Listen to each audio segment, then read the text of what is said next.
corporate governance itu kita bicara bahwa ada di kelompoknya sudah strategic implementation gitu ya, bukan strategic formulation tapi strategic implementation. Jadi 1239 corporate strategy, corporate governance, nah ini ada di strategic implementations gitu ya, seperti itu. Nah, apa saja yang kita hasilkan di dalam kita bahas dalam corporate governance? Pertama, bahwa corporate governance itu adalah is the relationship among, jadi hubungan antara stakeholder yang digunakan untuk menentukan control the strategic directions and performance organizations. Jadi sudah dikembalikan lagi in the point of view as a strategic management, as a top management, as a middle management, you have to understand what is corporate governance gitu ya. Makanya corporate governance, tata kelola perusahaan, tata kelola korporasi gitu ya, is the relationship among stakeholders that is used to determine and control the strategic directions and performance of organizations gitu ya. Nah itu penting sekali gitu kita bicara mengenai itu. Jadi concerns with identifying way to ensure that strategic decisions are made effectively. Jadi perhatian kita adalah melihat sebetulnya mengidentifikasi dan meyakinkan keputusan strategik itu dibuat secara efektif gitu ya, karena kita akan bicara mengenai manajemen ya. Manajemen itu kan sasaran utamanya adalah efektif efisien, tapi efektif efisien itu bukan ngirit ya gitu ya, bukan mengirit, tapi efektif efisien itu adalah kita menggunakan berdaya guna dan hasil guna dengan baik. Kita adalah seperti itu. Ketiga adalah use in corporation to establish order between the firm owner and its top level managers. Jadi digunakan korporasi untuk menetapkan perintah gitu ya, menetapkan perintah order between the firm, antara perusahaan owners and its top level management. Jadi si korporasi itu juga menetapkan bahwa tata kelola kita kan, kenapa ada corporate? Karena kita belajar mengenai agency teori kemarin kan. Jadi artinya bahwa owner itu adalah memberikan mandat kepada sekelompok agensi untuk mengelola perusahaan dengan baik, sehingga nanti ada juga ini istilah dengan corporate governance tadi gitu ya, seperti itu yang maksudnya. Nah, kalau kita lihat di sini bahwa di dalam ada perbedaan, ada pemisahan antara separation ownership and managerial controls gitu ya. Nah, apa saja gitu ya. Pertama adalah the basis of modern corporations. Jadi ini kita lihat dasarnya adalah karena modern corporation. Jadi makin hari korporasi itu makin modern gitu, dalam tata kelolanya gitu ya, seperti itu. Terus shareholder purchase stock becoming residual claimants gitu ya. Jadi artinya bahwa si pemegang saham itu akan membeli sahamnya, stoknya gitu ya, dan menjadi residual claim. Jadi artinya menjadi bagian daripada yang mengklaim keberhasilan atau kurangan daripada perusahaan, karena dia akan mendapatkan benefit daripada stok tadi ya. Terus berikutnya adalah shareholders reduce the risk efficiently gitu ya. Jadi pemegang saham itu shareholder akan mengurangi risiko atau menurunkan risiko secara efisien by holding diversified portfolio gitu ya. Jadi kan kalau kita lihat banyak perusahaan-perusahaan multinasional atau nasional itu portofolio banyak gitu ya. Jadi portofolio itu yang akan diversified portfolio. Dua adalah professional managers contract to provide decision making. Jadi artinya bahwa nanti di dalam kan agensi tadi gitu ya, agensi teori bahwa yang mengelola bisnis yang oleh mandat oleh pada stakeholder gitu ya, stakeholder shareholder lain, pemegang saham shareholders gitu ya. Professional manager contract to provide decision making. Jadi dia juga kan one man one vote gitu ya, seperti itu. Jadi dia punya hak untuk suara bagaimana perkembangan usaha itu terjadi, ya, seperti itu di masa yang akan datang tentunya. Modern public corporations from lead to efficient specialization of tasks. Kira-kira maksudnya apa? Anda bisa tahu nggak? What is the meaning of the modern corporation? Anda kan sudah belajar di dalam modern corporations. Itu adalah from lead to efficient specialization of tasks. Maksudnya apa kira-kira? Ada yang bisa?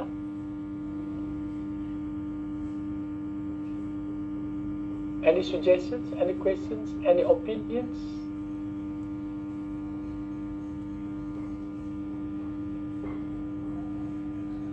Mungkin ini Pak Yus ya. Pak Yus. Ya. Apakah mungkin ini artinya adalah bentuk dari korporasi publik saat ini itu menginginkan tugas-tugas yang pasti maksudnya spesialisasi yang efisien gitu, Pak Yus? Ya. Jadi memang dia kalau membeli stoknya, portofolionya ini, ya jadi mereka lebih efisien itu adalah you invest atau di dalam satu profit portofolio dia akan punya tugas yang khusus spesialisasi gitu ya, seperti itu. Jadi kan kenapa gitu? Karena kan tata kelola itu kan tidak bisa kita mungkin direktur di satu tempat bahwa punya kesempatan juga memimpin di tempat lain gitu ya, di dalam satu korporasi ya, betul nggak? Jadi tata kelola itu dibuat sedemikian rupa sehingga lebih efisien dan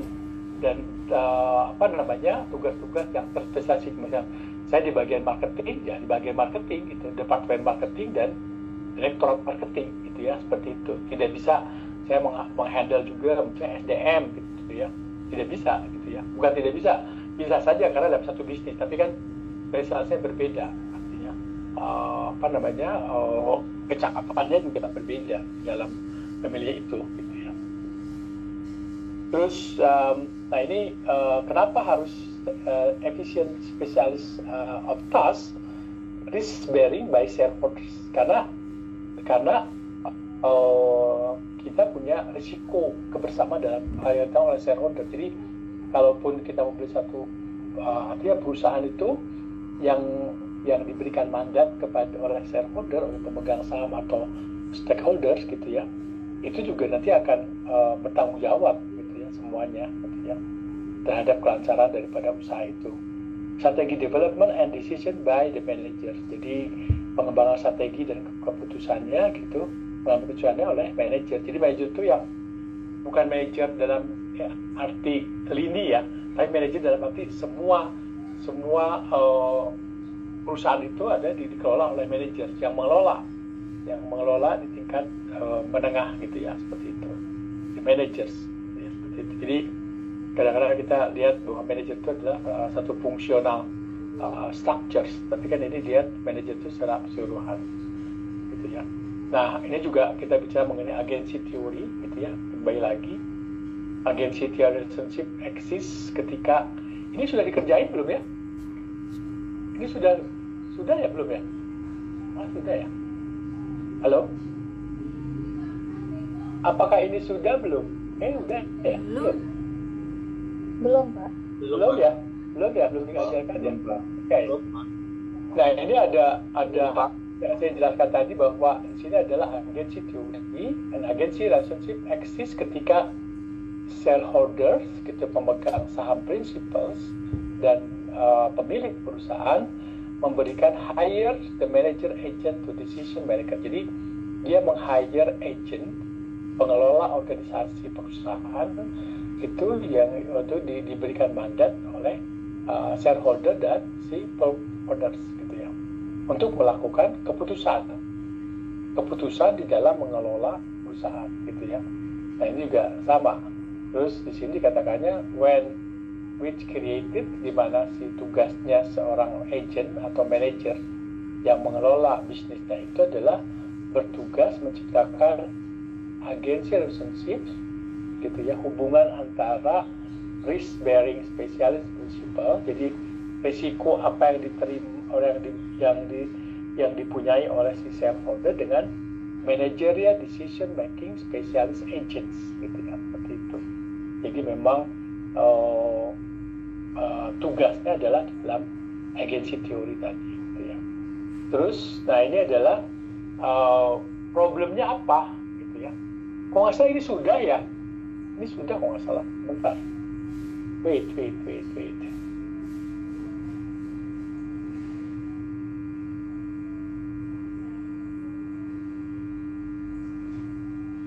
Bentar ya.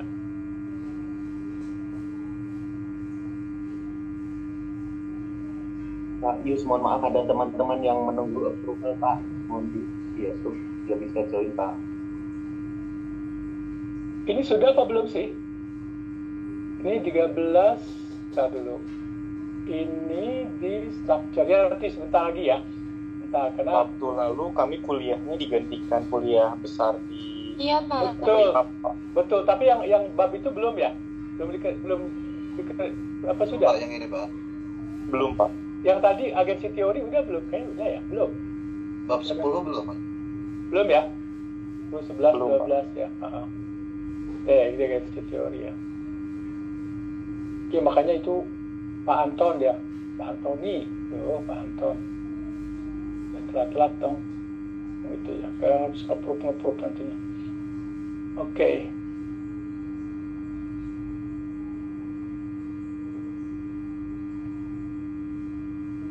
Ya, corporate governance used to the corporations level the managers. Nah ini sudah ya. Jadi kita bicara, oh iya benar belum. Nah ini kita sudah bicara mengenai claimants. Nah ini agency teori itu ya, kita buat seperti itu.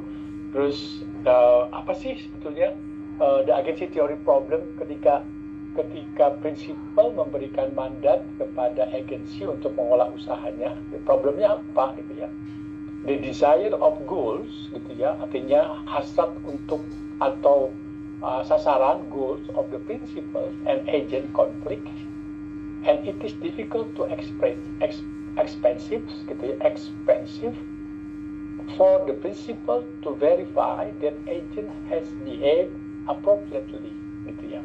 Kadang-kadang itu terjadi konflik antara principal dengan agent ketika melihat apakah memang agent itu yang diberikan mandat untuk mengolah usaha itu adalah appropriate nggak, sesuai nggak dengan arahannya gitu ya. Kadang-kadang kan memang sebetulnya agent dikasih otonomi bebas ya, artinya si agent itu untuk mengolah bisnisnya dengan baik gitu. Tapi di samping itu juga apakah memang nanti kelihatan pekerjaan itu sesuai dengan visi misi nggak, ada target-target tertentu nggak gitu, sehingga visi misi itu menjadi terlaksana dengan baik setiap saatnya gitu. Nah ini juga contohnya adalah over diversification, because increased product diversifications lead to the lower employment risk for manager and greater compensations. Betul nggak? Jadi artinya terlalu banyak diversifikasi produknya sehingga akan meningkatkan product diversification, betul, dan akan mengarahkan kepada lower employment risk gitu ya, artinya risiko employment risk tinggi for manager and greater compensations, betul, itu di dalam agency konfliknya gitu ya. Nah solusinya apa terjadi konfliknya? Jadi principal engage in incentive based performance. Jadi makanya kalau itu bolehlah gitu, kalau memang ada portofolio dan segala macamnya dan tidak menurunkan risiko bagi employee-nya, artinya bahwa dia bekerja banyak tidak mendapatkan insentif, ya sudah kita keluarkan aja insentif. Setiap peningkatan sales oleh employee akan mendapatkan misalkan reward atau apa. Ini dikatakan di sini adalah principal engaged in incentive based performance, contract monitoring mechanism such as the board of directors ini dalam BOD, and enforcement mechanisms such as the manager labor market to mitigate the agency problems gitu ya. Jadi artinya bahwa performance kontrak, monitoring mechanism itu juga bagian daripada bagaimana melihat konflik di antara principal dan agents ya di dalam korporasi ya. Karena memang karena tata kelola itu penting banget gitu ya. Tata kelola di dalam perusahaan ini sekarang ini luar biasa. Kalau kita lihat perusahaan-perusahaan Jepang, perusahaan-perusahaan Korea, misalnya itu kan law-nya luar biasa gitu ya, seperti itu. Jadi mereka menikah seperti ini. Nah, ini adalah manager dan shareholder risk diversification. Ini adalah di vertical vertical axisnya itu ada risk, di level horizontalnya itu ada level of diversification. Jadi kalau kita lihat di dalam horizontal axisnya ada dominant business, ada related constraint, ada related links, ada unrelated business. Kadang-kadang dalam perusahaan itu karena kita banyak diversifications, itu kan dominant bisnisnya apa gitu ya. Jadi kalau ada browsing sekarang ke Virgin oleh Richard Branson gitu, Richard Branson, coba Anda lihat di laptop Virgin Richard Branson, ada nggak kelihatan itu mana dominant bisnisnya, mana yang related constraint, mana yang related links dengan si perusahaan core-nya gitu ya. Dan ada juga yang tidak unrelated bisnisnya gitu ya. Jadi memang itu misalkan kalau Nike kira-kira Nike membuka lagi produk baru diversification dengan anak buahnya Nike apa gitu ya, atau misalkan dia apparels gitu ya, apakah related atau unrelated gitu ya. Terus Nike juga berhubungan dengan misalkan studio atau apa gitu ya, itu juga membuat produk diversity. Jadi emang kadang-kadang perusahaan tuh melakukan gitu diversifikasi gitu, apakah dia konsultasi juga dengan prinsipal atau tidak gitu. Nah, ini dikatakan bahwa dominannya apa gitu. Nike yang membuat shoe running gitu, atau shoes sport running gitu ya, sport shoes gitu ya, seperti itu. Nah, related constraint-nya apa? Related links gitu ya. Dan juga ada dari mulai unrelated link kepada unrelated link, bukan ASM-nya gitu ya. Dan juga kita lihat seperti itu. Nah, agensi teori di sini untuk memperlihatkan juga bahwa principles, artinya si owner pemegang saham atau apa, principal may engage monitoring behavior to assess gitu ya, the activity and decision managers. Dia juga karena tata kelola ya, kita melihat juga wah si principal dan si pemilik perusahaan dia juga akan melihat perilaku untuk menilai aktivitas yang dijalankan apa aja decision makernya, sehingga misalnya ada meeting tiap minggu, meeting tiap 2 mingguan gitu ya, antara principal dengan agensinya, agensi yang mengelola, yang antara dengan board of director-nya gitu ya, seperti itu. Jadi memang kita lihat. Nah, bagaimanapun juga disperse gitu ya, shareholding make it difficult and inefficient to monitoring management behaviors gitu. Jadi memang seperti itu. Kedua adalah di sini dikatakannya bahwa contohnya board of directors yang menjadi agensi perusahaan itu is fiduciary duty to shareholder monitoring management. Nah, itu juga secara hukum memonitor gitu ya, pendanaan itu. Oke, any questions? Silakan. Any question? Ada pertanyaan hubungan antara agensi dan di dalam agensi teori Apples dengan agensi gitu ya. Any questions?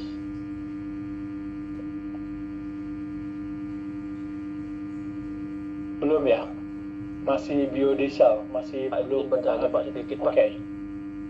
Ini Boleh saya silakan. belum ini nih mungkin untuk keterikatannya Pak, maksudnya kayak sejauh mana sebenarnya agensi ini mungkin boleh izin diberikan contoh Pak, apa Ya. seperti mungkin prinsipalnya dengan outsource misalkan gitu kan, ataupun mungkin dalam case contoh company insurance contoh kan Pak, company-nya dengan mungkin agensi yang menjual produknya. Agensi itu di sini dapat agensi teori itu bukan agent dalam arti agent penjualan ya.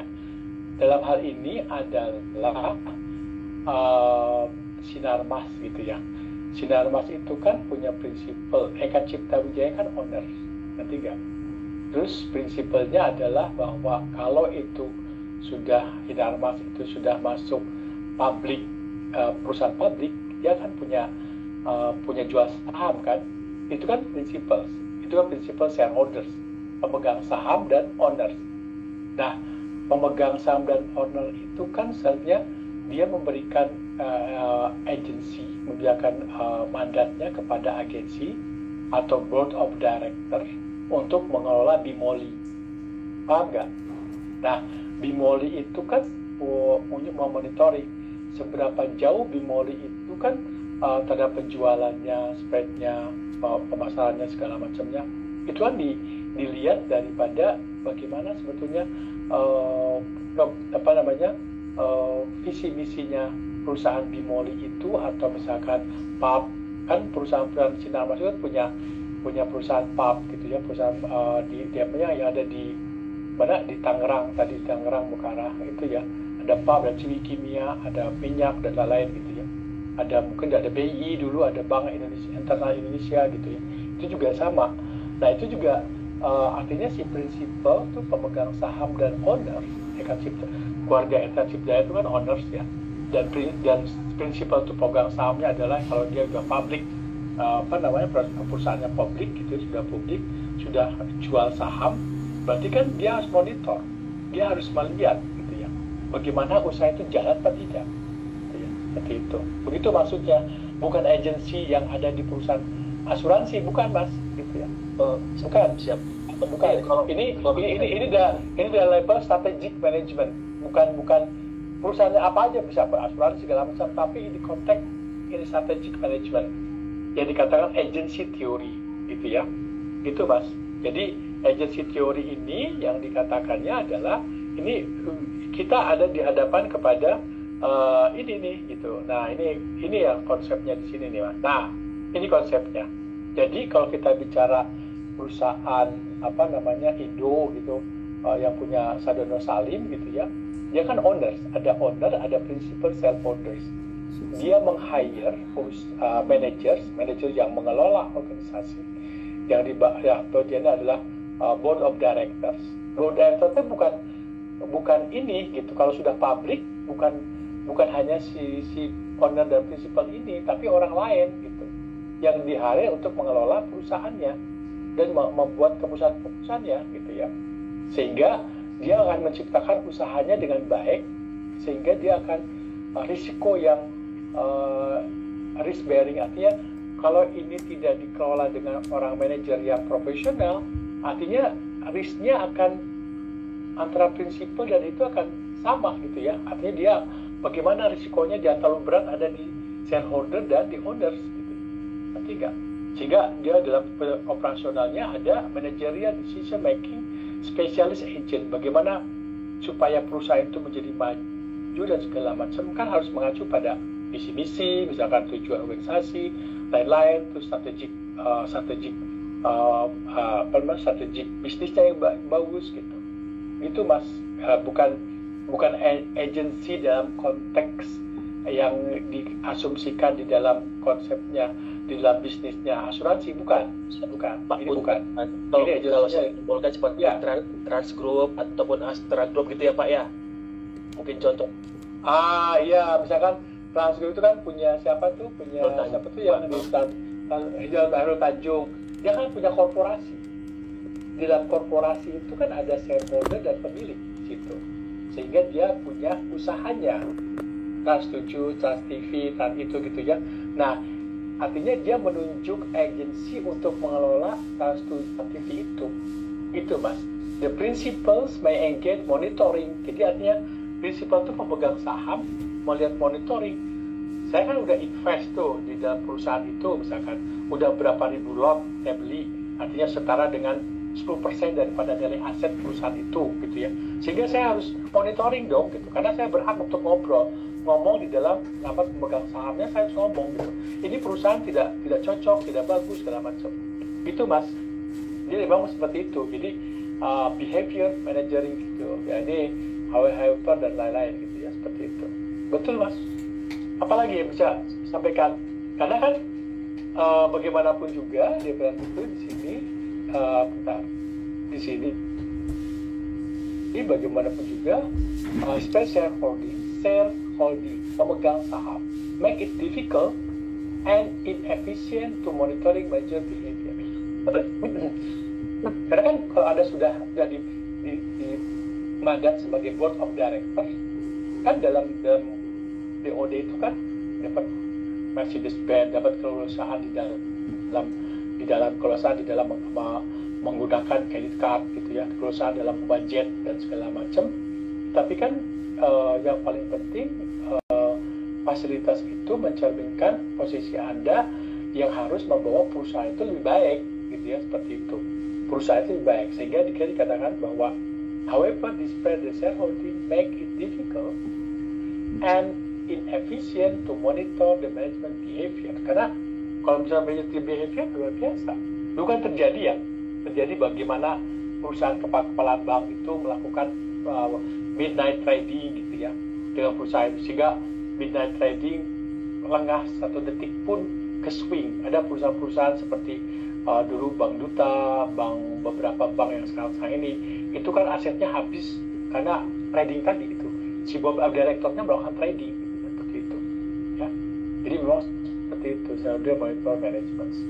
Jadi bagaimanapun juga dia bilang board of directors yang dikatakan agensinya gitu yang mengelola bisnisnya sering juga accused of being lack in performing these functions.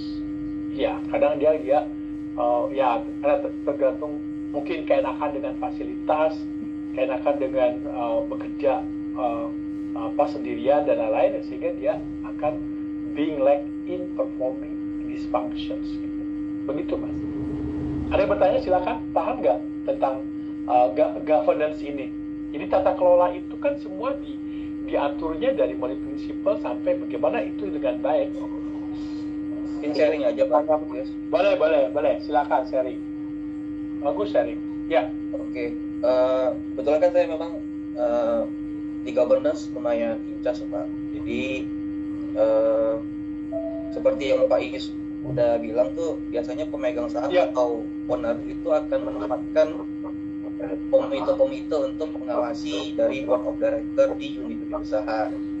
Nah, itu salah satu fungsi dari internal auditor. Jadi dihubungkan dengan teori agensi ini, memang salah satu fungsi auditor kan sebagai agent of change. Jadi betul. Kita juga memantau kinerja dari board of director. Jadi makanya kalau struktur organisasi yang baik tuh, kalau dia berbentuk korporasi holding, itu auditornya akan selevel sama CEO di unit usaha. Benar. Supaya independensi auditornya juga tidak bisa dipengaruhi sama struktur di unit usaha. Jadinya auditor itu akan dikumpulkan di holding untuk memantau seluruh aktivitas di unit usaha, dan apabila ada terjadi tadi kata Pak Yus, accusation of like performing dari masing-masing boarding director, itu akan kita laporkan ke shareholder bentuk atau owner audit komite gitu sih Pak. Komite, betul memang. Iya, itu kan untuk menjaga governance ya, tata kelola yang baik ya, supaya jangan terlalu menceng ya. Itu paling bagus kan di perusahaan swasta ya. Nggak tahu kalau di BUMN ya. Kalau di swasta kan lebih rigid ya, lebih betul, Pak. Lebih terfokus karena swasta gitu ya. Kalau BUMN kan mungkin ada juga yang eksternal shareholder, ada external agency dan segala macam gitu. Internal eksternal. Tapi kalau di perusahaan swasta emang seperti itu. Betul. Memang betul Mas Aldi. Jadi emang itu kita perlu melakukan ini gitu, yang namanya governance itu dimulai dari bagaimana tata kelola dari mulai shareholder, principal dengan si pemiliknya. Tidak boleh begitu aja yang diberikan mandatnya kepada si agensi tadi. Board of director itu diberikan mandat oleh sebagainya. Jadi bisa aja si shareholder bisa memecat BOD-nya gitu. Nanti enggak? Karena dia punya kuasa, karena ini dikatakan dengan agensi teori itu seperti itu. Konsepnya agensi teori di dalam tata kelola itu seperti ini. Betul Mas Andi. Yang lain siapa? Silakan Pak. Saya Pak izin bertanya Pak. Ya silakan Pak Sadam. Siap. Pak, punten saya kebetulan sekarang ini Pak.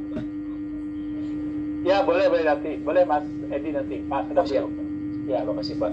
Mungkin biar menyamakan persepsi aja Pak, ataupun sekalian ya juga. Ya. Ini kan kebetulan kan Pak, saya kebetulan di salah satu subsidiarinya Family Holding untuk BUMN Pak, itu di AFG Indonesia Finance.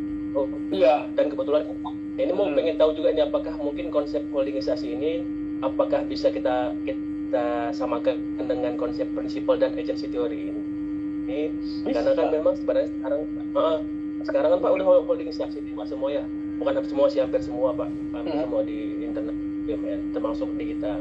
Jadi memang untuk betul tadi menyambung dengan Pak Aryadi tadi, memang segala sinergi udah mulai, segala report segala macam itu kita udah ke holding dulu Pak, kayak penyaring pertama lah gitu kan. Berarti memang prinsipnya agensi ini adalah bisa dibilang sebagai entitas ataupun anak usaha ataupun subsidiary ya Pak ya, dari mungkin holding. Iya, iya betul. Jadi itu mandat. Jadi kalau BUMN kan yang menjadi principals ownernya kan pemerintah dalam hal ini Menteri BUMN kan, gitu ya. Dan juga prinsipalnya kalau ada yang kalau publik, kalau perusahaannya sudah publik seperti Telkom, itu kan yang pemegang sahamnya gitu. Nah, nanti si pemegang saham itu artinya si prinsipalnya artinya yaitu memberikan mandat untuk mengolah usaha secara profesional kepada Telkom, PT Telkom gitu ya. Siapa yang menjadi BOD-nya gitu ya. Makanya ditunjuklah beberapa audit tadi ya. Audit dari internal supaya dia bisa mengolah dengan baik. Nah, itu gitu ya. Jadi kalau kita lihat kadang-kadang kan kemarin itu waktu zaman Pak Bu Mega itu privatization itu kita kecolongan juga bahwa Indosat dijual gitu ya. Padahal itu kan aset yang luar biasa buat kita, buat orang Indonesia gitu yang ada palapanya, ada apa segala macam, itu kan luar biasa. Jadi komunikasi itu sebenarnya nggak boleh dijual gitu, karena itu aset internal perusahaan. Jadi strategik nasional. Semua strategik nasional, sehingga kan itu semua intelijen itu ada di situ gitu ya. Itu yang kesalahan besar ketika, makanya meskipun cuma 55% dan 45% dari perusahaan luar negeri itu udah ketahuan semua. Jadi kita udah, itu kesalahan besar. Boleh dijual tapi yang lain, misalkan PT Pupuk PT apa, tapi yang strategik itu nggak usah sebetulnya. Itu kesalahan. Jadi artinya bahwa memang apapun yang dikerjakan oleh Indonesia tentang apapun ya diketahui oleh banyak orang di dunia ini, karena mereka bisa jual informasi itu dengan baik gitu ya. Tapi nggak tahu menurut pendapat saya sih sebetulnya. Jadi memang bagaimana si usaha itu gitu ya, bahwa fungsi daripada tata kelola itu kan dikendalikan, bukan dimonitor oleh daripada si principals gitu ya. Nah itu caranya bagaimana tadi yang dijelaskan oleh Mas Aryadi tadi gitu ya, seperti itu. Betul memang. Kalau saya kan secara melihat gitu, begitu masuk ke perusahaan BUMN, masuk perusahaan swasta gitu ya, itu kan kencang gitu ya. Di swasta lebih rigid dibanding dengan di perusahaan BUMN gitu ya, seperti itu. Ya, betul Mas Sadam. Pak Edi, silakan Pak Edi.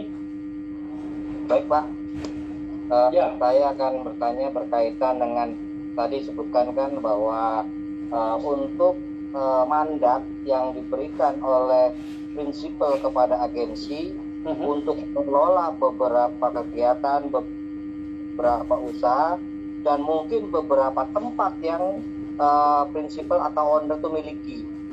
Nah, yang jadi pertanyaan, bagaimana kendali bahwa agensi itu berjalan sesuai direncanakan oleh owner ataupun prinsipal, itu berjalan sesuai apa yang diharapkan.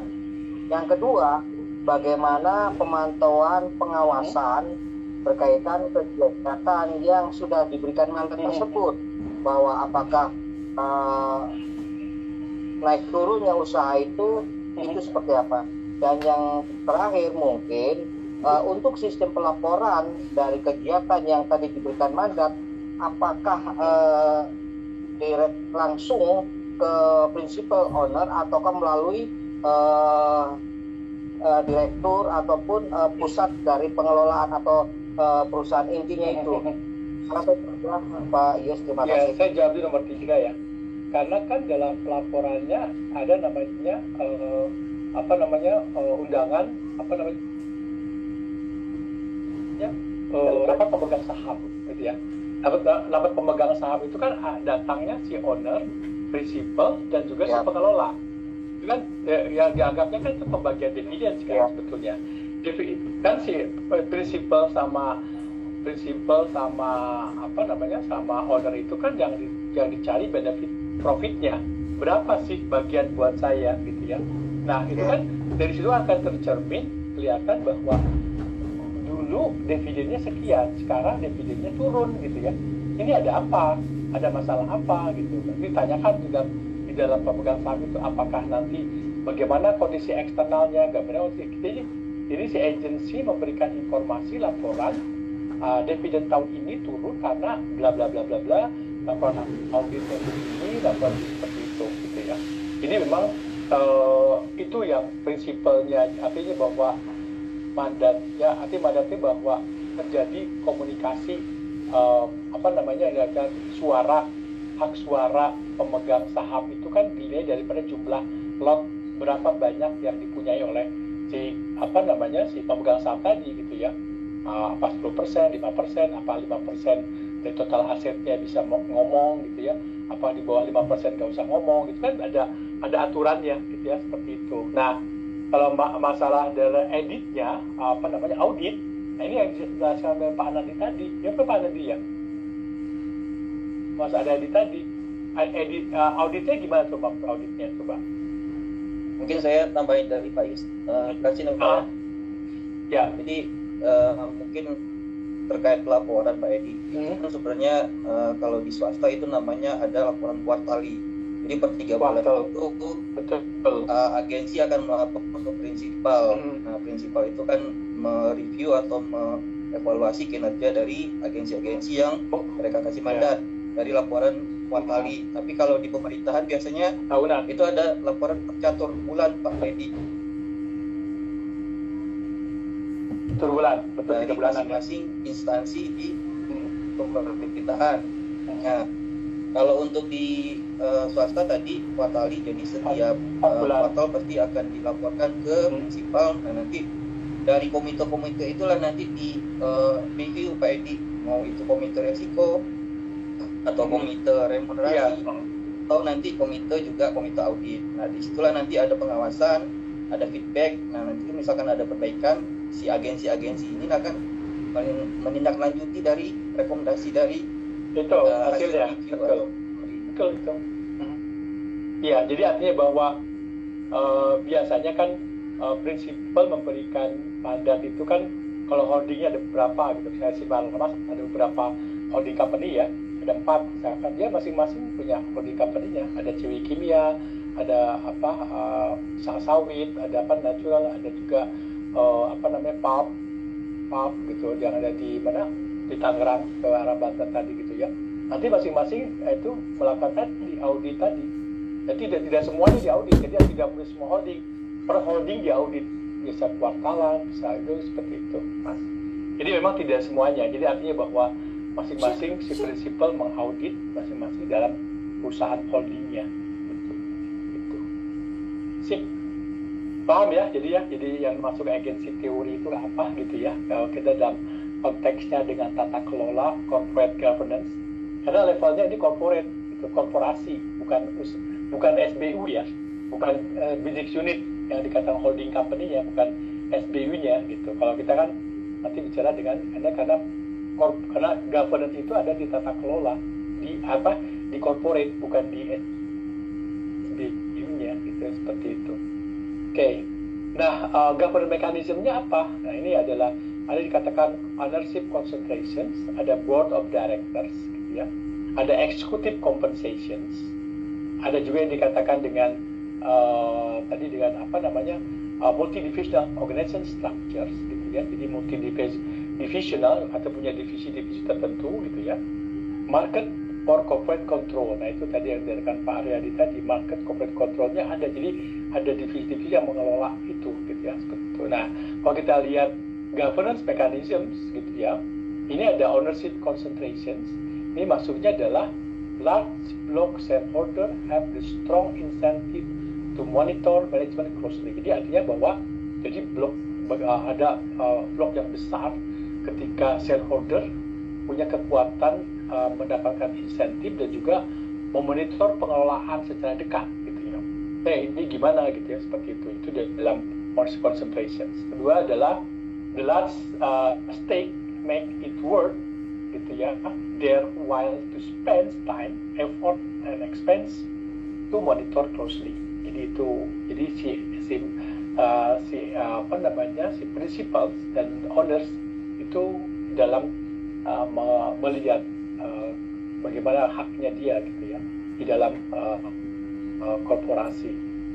Terus they many also obtain broad seat. Jadi artinya bagaimana mengusahakan broad seat-nya, tempat duduknya agency, broad seat-nya, which enhance their ability to monitor effectively, although financial institutions are legally forbidden from directly holding broad seat gitu ya. Kira-kira apa gitu ya? Artinya ada beberapa juga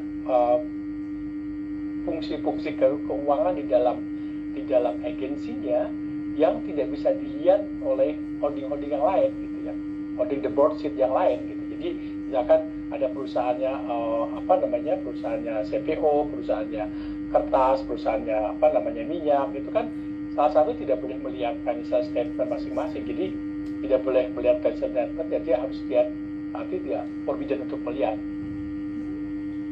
Gitu dari mas. Jadi satu holding company dia satu kolasi untuk holding company-nya gitu ya. Itu artinya seperti itu. Jadi artinya bahwa nanti bisa aja pindah ya, si shareholder-nya pindah, apalagi sudah public, gitu ya, public company. Gitu ya. Ini juga sama, bagaimana board of directors, gitu ya, governance mechanism-nya, tadi dengan prinsipalnya. Jadi kalau bertanya silakan. Ada insider, nah itu BOD itu ada insider, jadi the firm CEO and other top level manager. Jadi bisa aja yang ngambil dari insiders, gitu, CEO-nya, board of directors-nya, gitu ya. Ada juga yang related outsiders, individual not involved with day-to-day operations, but who have relationship with the company, gitu ya. Ada related outsiders, jadi tidak melihat day-to-day operation perusahaan itu, but who have, tetapi dia mempunyai hubungan dengan perusahaan. Yes. Nah itu juga kita jelaskan seperti apa gitu ya hubungannya. Ada juga outsiders dalam directors. Jadi individual who are independent of the firm, day-to-day operation and other relationships gitu ya. Dan juga masuk ada insider, ada related outsider, ada outsiders. Nanti mungkin di kita juga banyak ya namanya sih yang punya, kok jadi lupa lagi ya, udah ada di pikiran tapi kok tiba-tiba menghilang. Nah ini ya dikatakan dengan board of directors tadi ya, seperti itu. Kadang-kadang suka Oke, itu ya di dalam board of director ada insider, ada board of directors. Nah ini kalau kita lihat recommendation for more effective board of governance gitu ya. Board governance yang paling efektif yang gimana? Recommendation ketika di posisi di board director atau agensinya. Pertama, increase diversity board member of backgrounds.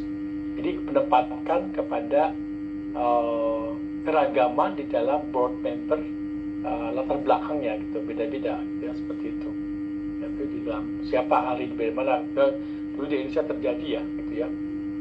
Siapa dulu ahli banker Robi Johan, dia dari Citibank, terus lalu ke Robi Johan ke Bank Niaga, terus pindah lagi ke situ, ada lagi dulu siapa lagi, banyak sih ya di Indonesia juga terjadi perbedaan itu, diversity dalam board directors di perusahaan swasta maupun perusahaan BUMN, saling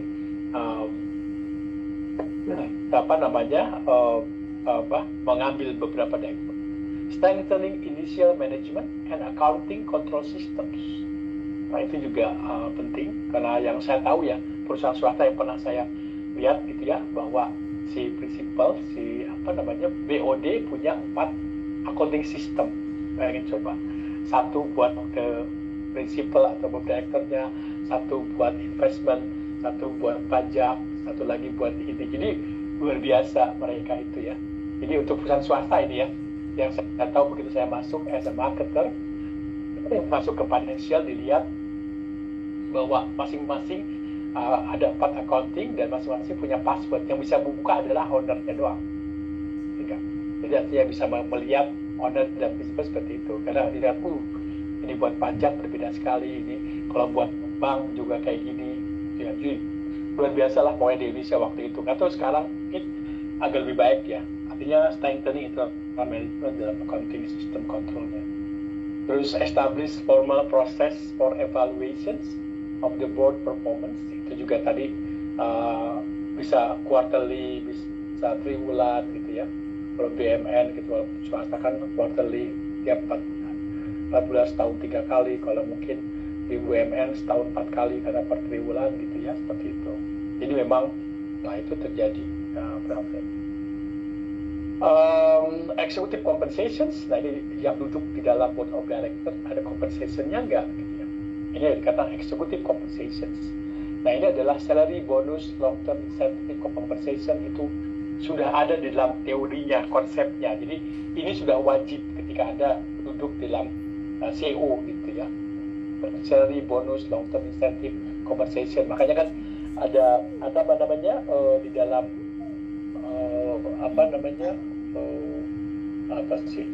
Ada pertahunan gitu, ada orang duduk dalam satu executive director itu bisa 1 M per tahun itu untuk dapat long term incentive compensation, belum lagi bonus, belum lagi salary, 10 team betul, 10 teamnya gitu kalau udah duduk di situ ya, luar biasa. Apalagi BUMN ya, BRI aja kemarin saya dengar teman 1,5 M 1 tahun, belum salary-nya itu udah sampai 300 juta per bulan, belum bonusnya. Kalau misalkan ada mengaudit bagus dan segala macam, tiba-tiba salesnya naik gitu ya, itu bonusnya dari situ, per 3 bulan dapat bonus. Wah, jadi udah jadi kaya gitu. Kenapa Pak? Ya, di mood ya, gitu. Jadi emang luar biasa. Gitu. Terus executive decision are complex and non-routine, gitu ya. Executive keputusannya kompleks dan non-routine. Ya. Terus many factor intervene, gitu ya. Beberapa faktor terlibat di dalam intervene making in difficult to establish how manager decision are directly responsible for outcome. Nah ini, ya karena kan apalagi di Indonesia tahun ini tuh pertama ada pemilihan umum, terus ada lagi ada lagi nanti pemilihan pilkada. Terus belum lagi yang disaster yang belum gempa bumi segala macam, itu juga kan dipertimbangkan oleh eksekutif director, juga akan mempengaruhi kepada insentif gitu ya, seperti itu. Jadi memang di Indonesia ya gitu ya. Mungkin kalau di luar negeri di Eropa kan hujan ya hujan, salju ya salju gitu ya. Kalau di Indonesia kan kalau hujan banjir gitu, itu kan mempengaruhi supply. Nanti supply di mana? Oh, supply di situ, banjir gedenya di daerah Sumatera, banjir gitu. Itu kan mempengaruhi supply. Jadi itu manager decision is directly responsible for the outcome. Jadi itu juga mempengaruhi itu ya, bisa baik bisa bagus. In addition, the stock ownerships, jadi pemegang saham itu long term incentive compensations, gitu ya, make manager more susceptible to market change which are partly beyond the control. Ini lagi bicara you are as a strategic management gitu ya, bukan bawahan. Ada punya kompleksitas yang seperti ini yang harus dipahami secara teori maupun secara operasionalnya, dan benar kenyataannya di situ. Selain adalah incentive system do not guarantee that manager make the right decisions. Nah itu juga bisa. Jadi bisa terjadi, but they do increase the likelihood that manager will do the thing for which they are rewarded. Okay.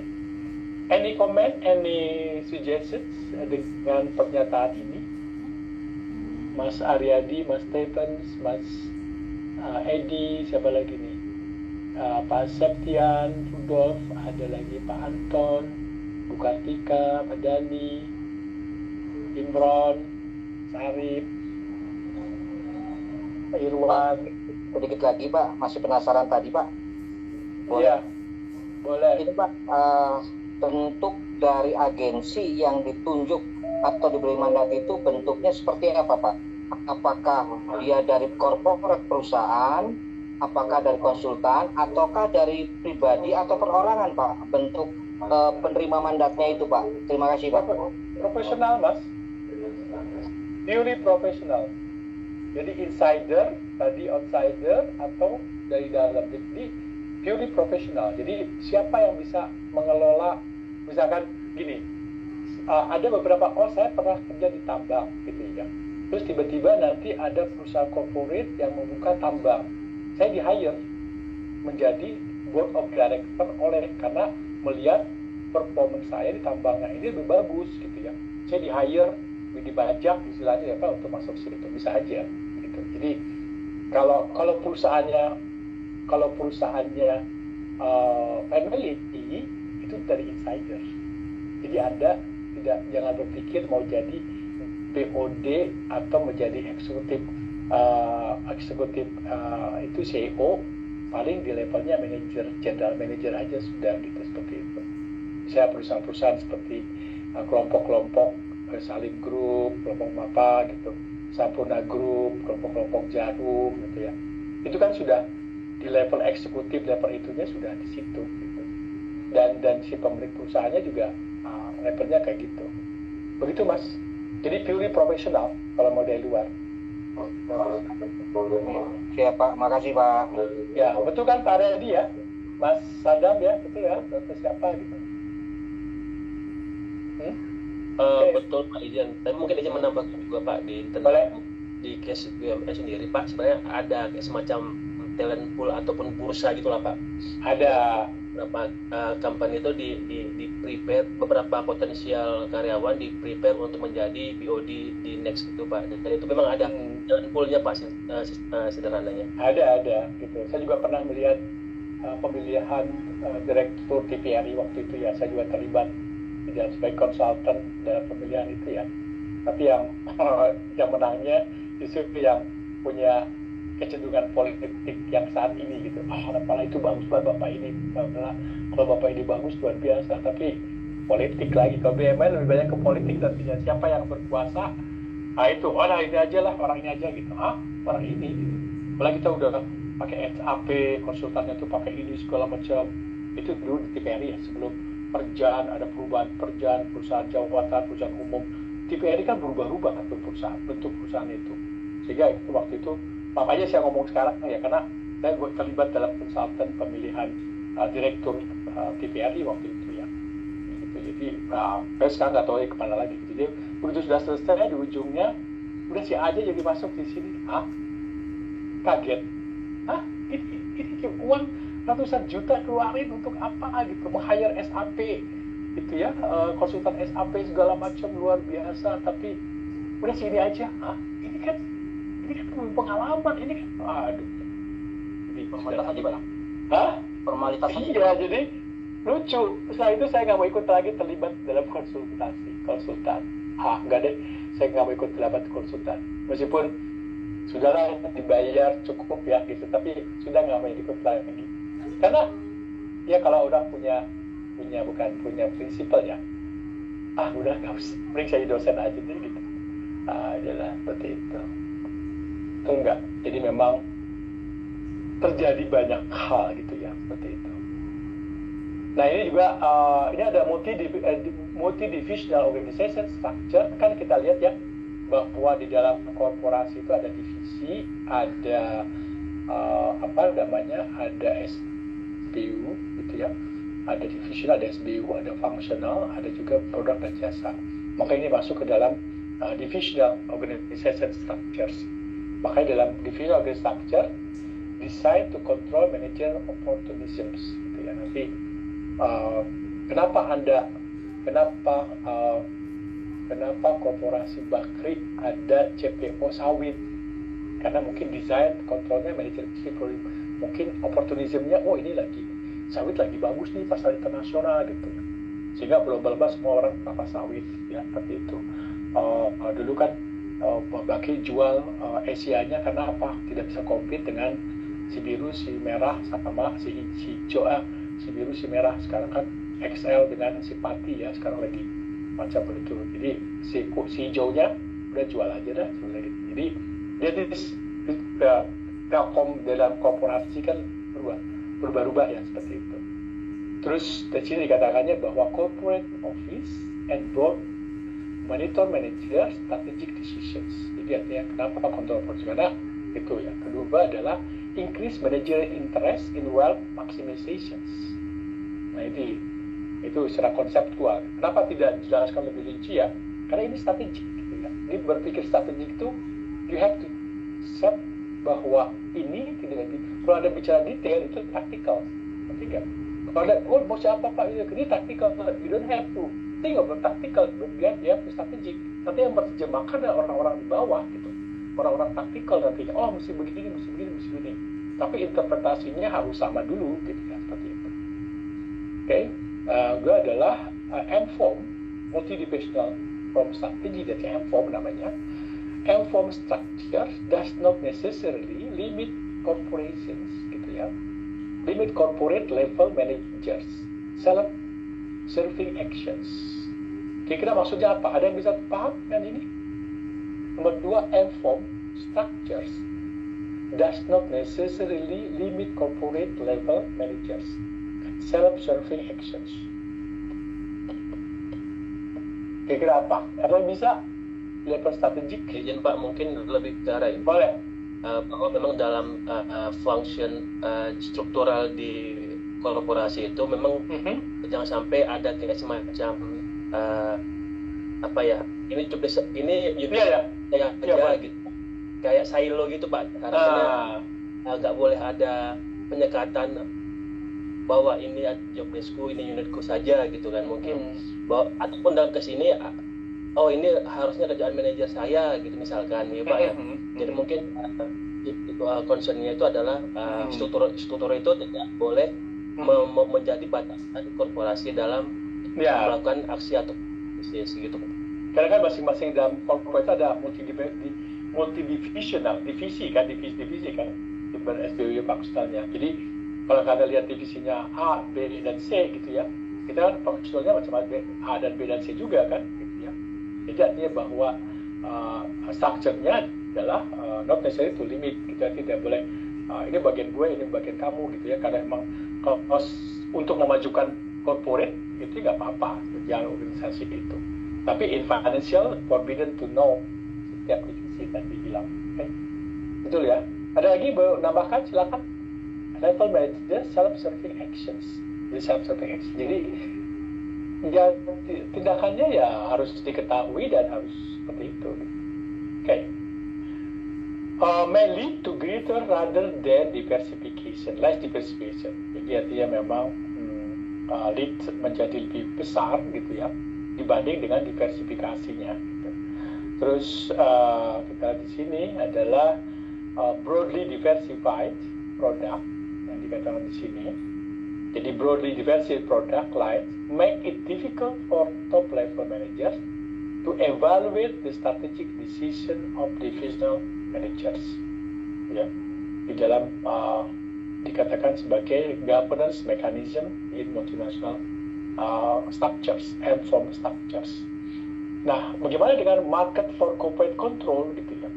Nah itu saya ini kan di dalam kasus strategik itu kan yang paling penting, kenapa nggak ditonjolkan financial, kenapa nggak ditonjolkan oleh SDM gitu ya? Kenapa ditonjolkan operation? Kenapa ditonjolkannya adalah market for corporation, jadi pasar gitu. Kenapa pasar? Coba ada bisa tanggapi nggak? Kenapa di dalam kasus-kasus manajemen strategik itu tidak oh ini SDM-nya harus bagus, oh SDM strategiknya harus begini, terus financialnya harus begini gitu ya. Tapi kenapa selalu ditunjukkan pertama kali adalah market for corporate control? Why market? Coba alasannya apa? Anda bisa mengetahui you are a strategic management, kenapa mesti market dulu itu ditonjolkan? Ya prinsip belajar. Karena ini Pak, karena kan setiap bisnis kan ujungnya cuan ya Pak ya. Simpelnya gitu. Iya, cuan. Artinya bahwa you formulate board director atau agency sedemikian rupa. If you cannot sell, if you cannot promote your product to the market, artinya nggak ada hasilnya kan. Prinsipnya seorang seorang owner dan principal adalah benefit atau profit daripada hasil shareholdernya itu kan, betul nggak? Jadi memang market, why market to corporate control? Pertama adalah di sini kenapa dia lihat operate when itu beroperasi ketika face the risk take over when they are operate inefficiently. Wah, gimana ini perusahaan ini? Kenapa kan tidak efisien? Kenapa berhenti? Kenapa begini? Jadi artinya operate when firm face the risk of takeover when they are operate inefficiently. Dia akan diambil gitu. Ketika perusahaan itu tidak beroperasi dengan baik, dia akan di take over. Artinya dia diambil pengelolaannya oleh si principal atau si ownersnya. Kedua adalah contohnya di sini tahun 80 dia bilang so active market for corporate control largely result available pool of capital jump bonds gitu ya. Bisa aja karena ada jump bondnya. Many firms began to operate more efficiently as a result of the threat of takeover open the actual incidents and hostile takeover was relatively small gitu ya. Terus ketiga adalah change in regulations have made hostile takeover difficult gitu ya. Jadi memang tuh aturan-aturan mainnya yang seperti itu. Jadi memang kenapa begitu gitu ya, seperti dalam market ujungnya cuan. Act gitu ya as an important sources of discipline over managerial incompetence and waste gitu ya. Jadi kalau operasinya seperti itu, jadi di dalam market for corporate control, jadi sangat luar biasa gitu ya.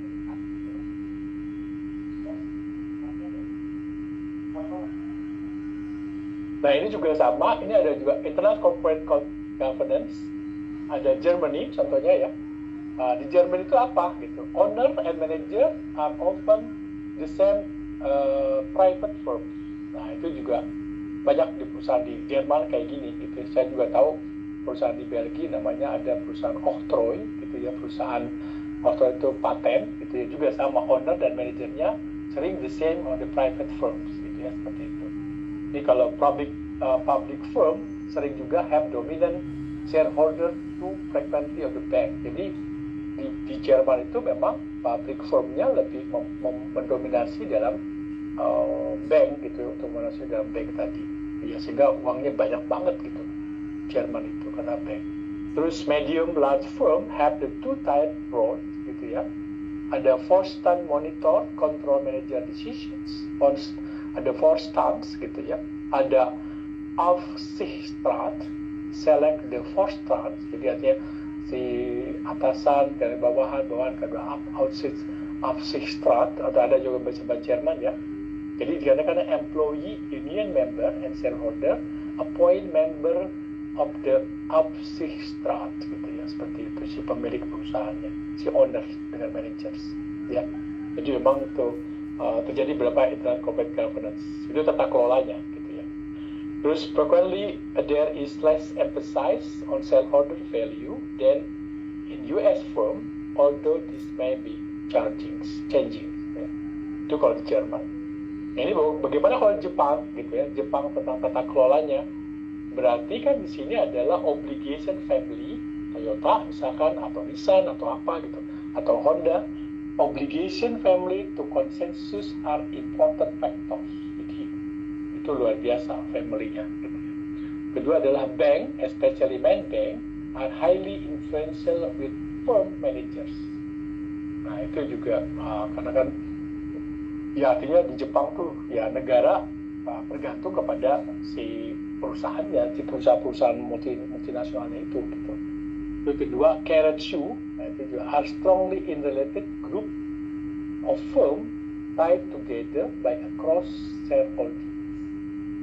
Nah ini kalau kita lihat di bagaimana tata kelolanya. Terus ketiga adalah karakteristik lain bahwa di Jepang itu ada powerful government interventions. Nah ini luar biasa, sekuat apapun, jadi intervention government kuat.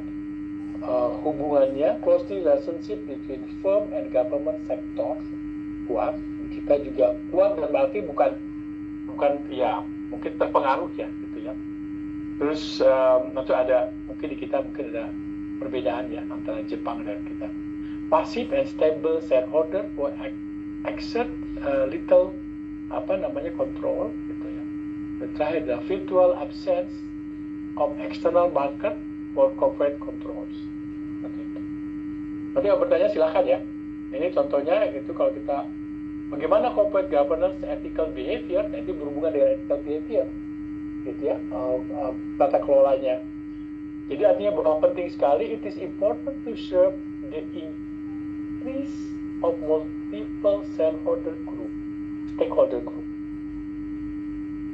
Gitu. Jadi memang kenapa harus seperti ini gitu? Karena untuk menghindari perilaku unethical gitu ya perilakunya. Shareholder are one important stakeholder gitu ya, shareholder group which are served by board of directors. Nah itu bisa masuk ke situ ya. Terus berikutnya ada product market stakeholders, customer, suppliers, host communities, and organization stakeholders. Ini adalah managerial or non-managerial employee are also important in the stakeholder group. Makanya bila kita bicara korporasi itu kan stakeholder penting sekali gitu ya, terutama untuk bagaimana mengembangkan unit pasarnya dengan baik. Terus bagaimanapun juga, although controversial, some believe that ethical responsible firms should introduce governance mechanisms ya, which serve all stakeholder interests. Nah ini juga penting gitu ya dilakukan oleh beberapa perusahaan ketika melakukan ini. Ya. Okay. Any questions? Silakan. Any questions? Pak Yus mau izin bertanya Pak. Boleh, silakan. Tata kelola perusahaan di Jerman ya, yang contohnya misalkan Mercedes-Benz ya, di mana ownernya adalah si manajernya awalnya gitu kan, tapi kemudian setelah perusahaannya besar, mewakili berapa ribu orang, akhirnya ada dipilih dari employee untuk mengawasi supaya tidak ada CEO atau diktator ya seperti itu. Nah, Jepang juga demikian, mirip-mirip. Nah, pertanyaan pertama, apakah sekarang masih begitu atau ada perubahan melihat perkembangan lain ya yang unik, misalkan di China itu kan sosialis komunis ya, tapi besar sekarang privatisasinya dan perusahaannya didukung oleh pemerintah yang sedemikian besar sehingga bisa berkembang di global. Nah, bagaimana menurut Pak Yus ya, Indonesia itu seperti apa baiknya? Apakah seperti yang Jerman, Jepang, atau seperti di China, atau seperti apa di mana? Kadang-kadang kalau di China, kalau saya melihat interferensi pemerintah itu mendukung supaya menjadi perusahaan-perusahaan itu menjadi makin berkembang ya, dengan kebijakan lain. Sementara kan di Indonesia orang-orang investor dari luar mau invest di Indonesia itu ribet gitu ya. Ribet banget. Jadi nggak tertarik. Iya betul. Atau ke negara-negara yang lain. Iya gitu. betul. Nah, menurut Pak Yus gimana? Kayak sih. Karena sampai sekarang Indonesia itu belum jelas apakah kita itu ekonominya terpimpin atau ekonominya bebas. Karena di dalam undang-undang hutan, tanah, air, dan segala macam untuk kepentingan hajat hidup orang banyak dikuasai oleh negara. gitu nggak? Jadi kalau dalam Pak Anton di rumahnya Pak Anton ada sumber daya minyak, itu pasti disergap oleh pemerintah dan Pak Anton harus keluar dari rumah itu. Ngerti nggak? Kan untuk lebih banyak, ngerti nggak? Tapi kalau di Amerika, di Texas, George Bush gitu ya, kelompoknya family-nya Bush di Texas, di range-nya mereka ada minyak, itu miliknya Bush. Ngerti nggak? Bukan milik negara, karena sudah private domain-nya udah tinggi, udah market level-nya tinggi. Tapi kalau misalkan di Cina itu udah planned behavior, jadi semua milik negara, tetapi untuk kepentingan juga masyarakatnya gitu. Ngerti nggak? Jadi sebetulnya ini Indonesia tuh bukan hanya sih mau kayak yang tadi sistem ekonominya terpimpin maupun sistem yang seperti itu. Tapi kan kita bicara ekonomi Pancasila. Kalau ekonomi Pancasila kan kita lihat bahwa Bung Hatta itu sekolah di Leiden. Sekolah di Leiden itu Bung Hatta itu adalah negara yang sosialis. Jadi Belanda tuh sosialis. Jadi negara-negara Eropa tuh sosialis semua. Yang kapitalis itu cuma Amerika, ngerti nggak? Sehingga coba kalau ke Belanda, lihat masuk ke Volendam, itu si jendelanya semua sama, garisnya semua sama, hijaunya sama, gitu kan? Sosialis. Nah, sosialis itu kan seperti itu, gitu ya. Koperasi itu sosialis sebetulnya. Tapi kenapa nggak jalan? Karena kita tidak menentukan mau arahnya kemana, gitu ya.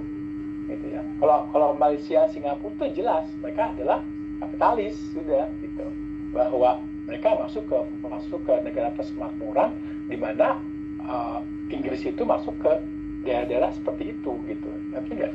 Jadi emang begitu Pak. Sebetulnya Indonesia tuh bagus banget potensialnya. Makanya kan PTBA dikuasai oleh BUMN. Apakah kita sudah merasakan itu? Gitu ya. Terus Freeport kan hutan dikuasai oleh negara 65 tahun dikuasai oleh pemerintah di Indonesia dengan bagi hasil dengan Amerika. Apakah Papuanya maju? Kan enggak juga, baru sekarang dengan terbengkalai Papua harus maju gitu ya. Nah itu maksud saya bukan menyalahkan Indonesia ya, tapi kita harus tegas di mana gitu ya. Dalam politik luar negeri pun kita bebas aktif, non-aligned movement. Orang lain kan blok barat, blok timur kan jelas ya nggak? Ini kan tidak non-aligned, jadinya seperti itu. Ya itu yang harus kita sampaikan, yang harus kita paham. Yang penting adalah kita harus bisa tadi regulasinya harus jelas gitu. Karena tidak ribet mau investasi direct investment, indirect investment itu agak ribet. Maksudnya Pak Jokowi udah bikin satu atap, tetap aja 2-3 atap gitu ya. Satu atap. Jadi memang agak berjuang. Nah, siapa yang merubah? Ya mungkin orang-orang milenial Indonesia akan merubah Indonesia seperti ini gitu. Tapi kalau misalnya orang-orang seperti itu ya tidak tahu ya gimana ya, saya nggak paham gitu ya. Dan mungkin sampai kita pun sudah pensiun pun akan tetap begini ya gitu ya. Ya tinggal enjoy aja lah. Jadi memang sebetulnya apakah kita kapitalis, sosialis atau memang di tengah-tengah gitu. Kan kalau Cina itu kan sosialis, itu kan berarti bukan jelek ya. Itu kan dalam tahun 80-an itu sudah open door ekonomi, sosialis market ekonomi. Itu enggak? Sosialis market ekonomi. Jadi sosialis tapi masuk ke ekonomi pasar gitu ya. Artinya maju kan. Beijing yang tadinya jalannya 22 sekarang sudah 555 di Beijing itu. Kan luar biasa pembangunannya. Yang tadinya tipu-tipu dikit sehingga menjadi kualitasnya tinggi. Wuling masuk ke Indonesia, kurang ini kurang itu, ambil sama Jepang, sama Cina, perbaiki lagi. Kurang ini lagi, perbaiki lagi sehingga keluar Wuling Almas. Artinya dia mau berubah gitu ya. Dan dia menjadi bagus sehingga orang Indonesia terpikat dengan Wuling. Yang tadinya sebelah mata banyak ininya, sekarang orang Indonesia nggak pakai Wuling. Alternatif lain ketika beli itu. Jadi itu yang paling penting. Itu yang saya maksud, itu yang paling penting Cina itu. Jadi biarpun dia balik, ambil, balikin lagi gitu ya, jualan lagi, lebih baik lagi, ambil lagi, kritik lagi, perbaiki lagi, jual lagi.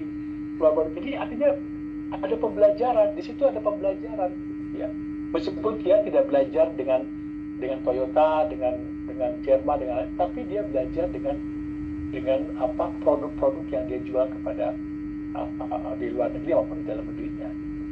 Ya itu luar biasa Mas, luar biasa. Sekarang lagi banjir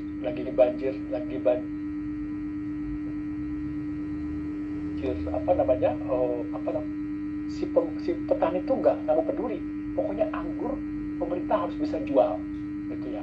Artinya just di stok di beberapa daerah gitu ya, anggur sudah jual sehingga pemerintah bisa menjualnya anggur gitu ya. Yang tadinya harganya ratusan ribu di Indonesia sekarang harganya di bawah 50.000 anggur 1 kilo lebih gitu ya. Jadi kan karena stok mereka, yang penting si petaninya, gue nggak mau tahu, pokoknya gue udah tanam anggur dan pemerintah harus jual gitu ya. Dan mereka menjual kemana-mana ke seluruh dunia gitu ya. Anggur itu dengan teknologi cold storage dan segala macamnya.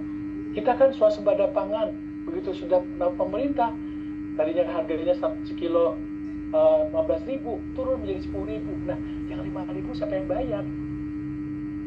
Ya enggak, petani yang bayar kan, bersih sarana rugi pertanian segala macam kan, bayar pupuk, bayar itu kan siapa yang bayar? Masa petani yang bayar? Kan rugi. Ya enggak. Jadi memang itu yang kita harus benahi in the mindset of bisnis di kita, menurut saya begitu Mas. Jadi betul nggak Pak? Jadi artinya semua tidak yang salah di Indonesia, cuma harus diperbaiki aja gitu ya. Diperbaiki dan regulationnya, segala macamnya gitu. Saya kan berpikir strategik tuh kayak gitu, katanya bahwa memang ya yang duduk di DPR itu jangan yang mau dapat warisan dari bapak ibunya, jual tanah, jual itu terus dari pemerintah. Dia harus mengembalikan uangnya. Boro-boro memikir bagaimana negara kemana, tapi dia bagaimana mengembalikan uang warisan itu ambil dari situ gitu ya. Jadi emang ya itulah, jadi mestinya Pak Anton menjadi anggota DPR Pak. supaya merubah gitu ya, jangan sampai bahwa ya kita yang udah cukup makan, jadi yang cukup makan bukan yang kekurangan makan, artinya bahwa kita hanya bekerja untuk kepentingan negara, karena kita akan kembali lagi ke negara kan, kembali ke masyarakat. Ya ngomong negara begini nih, bilang apa yang kamu kerjakan waktu 5 tahun di situ gitu ya, dengan kursi empuknya aja tidur nyenyak gitu, kursi empuk dan lain-lain gitu Mas, besar sebanyak, gaji gede gitu. Itu luar biasa itu ya. Ya semua orang juga mau kayak gitu ya Pak. Tapi ya rakyat harus pajaknya harus tinggi gitu. Pajak ini, pajak itu, tapi yang di atasnya enak empuk. Begitu ya kira-kira begitu ya. Tapi sebetulnya tidak yang salah. Tapi kan bagaimana implementasinya gitu ya Pak. Itu yang saya tahu sejak tahun 70-80 gitu ya. Bagaimana ratusan atau ribuan triliun pemerintah menggelontorkan uangnya untuk pembentukan koperasi. Tidak ada satupun yang berhasil, yang menjadi orientasi ekspor nasional, menjadi global company gitu. Kan nggak ada Pak. Karena mentalnya mungkin ya, educationnya kan gitu ya. Sehingga kalau ada bantuan-bantuan itu dianggapnya bantuan-bantuan hadiah gitu. Padahal itu kan harusnya kredit BIMAS, INMAS, KUD itu kan program gitu untuk meningkatkan kesejahteraan sebetulnya. Betul nggak? Itu yang menyayangkan pilihan seperti itu. Sehingga ya swasta jangan menyalahkan swasta. Oh iya Mbak enak ada gini-gini. Ya jangan menyalahkan swasta. Dia memanfaatkan peluang itu di mana kita tidur. Mereka memanfaatkan peluang itu di mana kita tidur gitu ya. Ya wajar mereka menjadi kaya zaman sekarang karena kita tidur sebelumnya, terlena dengan apa yang ada gitu.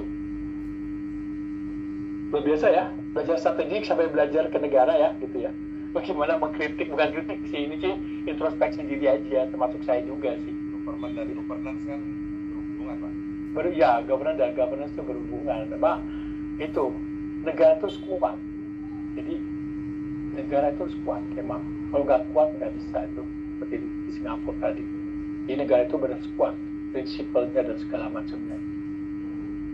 Mas. Terima kasih. Ya. Yang lain?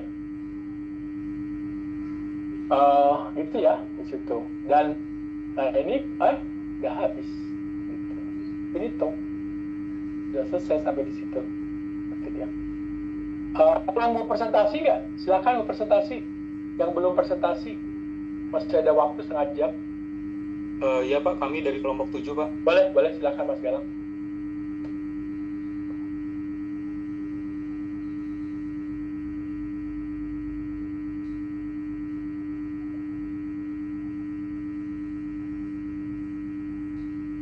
Izin share screen Pak ya. Bentar silakan. Oh ya. Oke, sudah.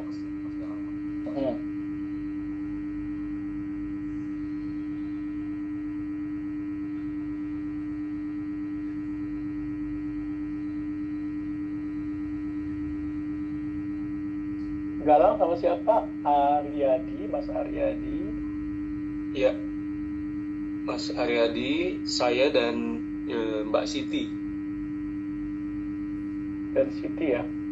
Siti Nurbazidah Pak. Ya, ada tuh, 2 Siti. Cocok dengan sekarang governance and board director tuh bagus tuh. Ya. Cocok dengan sekarang kan? Mesti Mas Galang banyak tanya tadi tuh mestinya. Banyak kasih tahu ke Mas Aryadi. Oke, baik. Ya. Sip. Baik, Pak Yus, izin Pak Yus. Ya, boleh. Teman-teman silakan. semua izin kita presentasi sedikit terkait governance and board of director. Kebetulan sama temanya sama yang Pak Yus jelaskan untuk pagi ini. Jadi Cocok ya? di kelompok 7 ini kita membahas terkait governance and board director. Saya minta izin Pak Yus karena teman kami satu orang ada yang lagi operasi. Siapa? Siti? Mbak Siti ya. Oh ya, oke. Kecelakaan. Jadi di mana? Pulang dari kantor kayaknya Pak. Jadi jatuh dari motor. Aduh. Jadi pagi ini ada jadwal ketemu dokter gigi karena ada gigi yang perlu distruktur kembali. Wah, iya itu banyak terjadi itu banyak memang. Iya. Oke. Begini Pak, kita silakan nggak apa-apa. dan Mas Galang yang. Ya, silakan. Baik, boleh Mas Galang slide selanjutnya. Jadi ada 3 outline Pak di tema kali ini. Ada good governance, kedua ada BOD and strategic management in public firm and new ventures, yang terakhir nanti ada ownership and governance. Baik, setelah sesuai dengan yang tema hari ini juga yang sudah dijelaskan oleh Pak Yus di materi kuliah hari ini, jadi corporate governance itu dapat didorong dari 2 sisi ya teman-teman. Jadi pertama dari etika pemimpinnya itu, kedua dari peraturan-peraturan yang diciptakan untuk menjalankan perusahaan tersebut. Jadi untuk mendrive itu ada kesadaran-kesadaran dari pelaku bisnis untuk menjalankan governance-nya, mulai dari shareholder sampai dengan struktur organisasi yang ada di korporasi. Nah, itu baik berlaku untuk peraturan perundang-undangan, ada juga nanti yang bersifat internal peraturan policy atau prosedur. Nah, struktur sendiri juga nanti diarahkan ke pengelolaan untuk secara keseluruhan dari korporasi itu untuk dijalankan sebagai akuntabilitas korporasi dengan tujuan menciptakan nilai korporasi supaya pemegang saham aman untuk menanamkan modal atau menambahkan modal di perusahaan tersebut. Boleh next Mas Galang. Jadi ada beberapa yang perlu diatur di korporasi itu terkait hak pemegang saham, terus juga ada pemangku kepentingan. Jadi untuk di Indonesia sendiri itu sudah diatur terkait aspek etikanya, manajemen resikonya atau pengungkapannya. Nah, ada 3 di sini terkait kelompok-kelompok governance. Pertama itu 3 prinsip pertama adalah kelompok prinsip yang mengatur fungsi pengurusan atau pengawasan korporasi, yaitu direksi atau dewan komisaris. Kita lihat sendiri di perusahaan swasta atau perusahaan BUMN ada namanya BOD dan BOC, nanti akan ada masing-masing steering komite untuk mengatur pertemuan antara BOC sama BOD. Kemudian yang kedua, kelompok prinsip yang mengatur proses aturan yang dihasilkan oleh direksi dan dewan komisaris. Nah, di sini biasanya yang dipraktekkan di korporasi itu akan diatur input dari notulen-notulen meeting yang akan dikerjakan oleh direktur atau dewan komisaris. Nah, biasanya di kita itu ada kuartalan aja dari meeting BOC BOD itu akan dikeluarkan notulen yang akan ditindaklanjuti masing-masing pihak sebagai pengawas atau pengelola dari bisnis usaha. Nah, kemudian ada pemilik sumber daya juga yang menerima manfaat dari pelaksanaan governance corporate tersebut. Nah, di sini ada 4 pilar yang paling penting kita lihat, ada etika, akuntabilitas, transparan, dan berkelanjutan.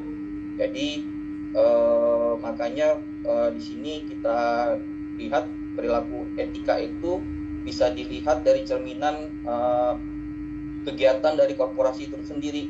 Jadi bisa melihat dari etika dari si komisaris, dari BOD, dan top manajemen lainnya yang ada di struktural perusahaan. Terus kedua, terkait akuntabilitas juga, korporasi dapat bertanggung jawab kinerja secara transparan dan wajar. Makanya di praktek korporasi sendiri yang bersifat konglomerasi atau perusahaan yang mempunyai holding dan anak cabang, itu akan dilaporkan dari masing-masing SBU atau unit usaha itu ke holdingnya. Nah, dari situlah nanti ada sistem monitoring yang menunjukkan akuntabilitas itu perlu untuk menciptakan lingkungan governance. Yang ketiga ada transparansi. Nah, transparansi itu setiap transaksi yang akan dilakukan oleh anak usaha atau agensi tadi, terkait teori agensi, itu akan dilakukan audit secara reguler dari holding ke anak-anak usaha untuk menciptakan transparansi supaya menghindari adanya perilaku fraud dari agensi atau CEO yang ditunjuk oleh prinsipal kepada agensi-agensi tersebut. Nah, yang paling terakhir itu ada berkelanjutan, yang ini lagi topik hangatnya, karena sustainability itu perusahaan kalau tidak ada mengatur terkait berkelanjutannya usaha itu akan tidak ada visi ke depannya. Makanya poin dari berkelanjutan itu akan sangat penting untuk mengatur manajemen strategik dari korporat tersebut.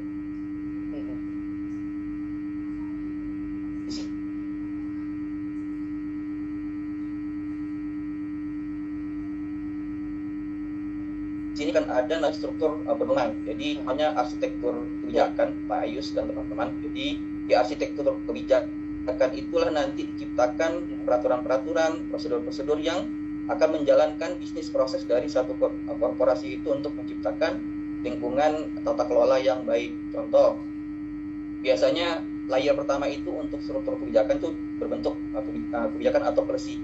Nah, dari policy itulah nanti turun pedoman. Dari pedoman itu nanti turunlah namanya SOP.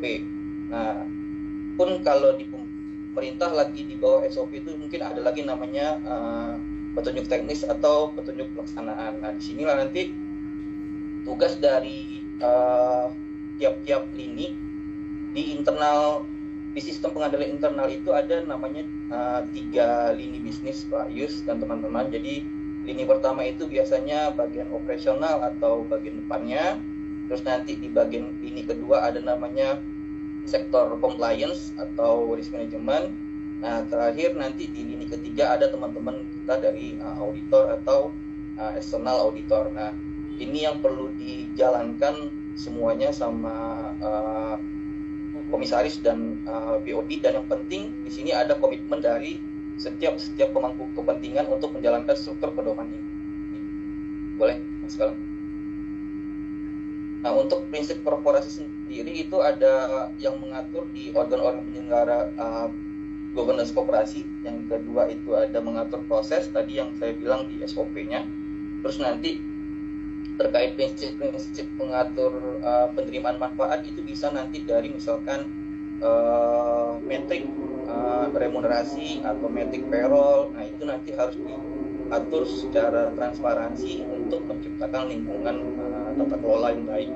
Nah, korporasi memandang pengungkapan informatif praktik governance ini merupakan kesempatan untuk menunjukkan kepada pemangku kepentingan menerapkan prinsip governance secara holistik dan efektif. Karena kalau perusahaan TBK itu semakin mereka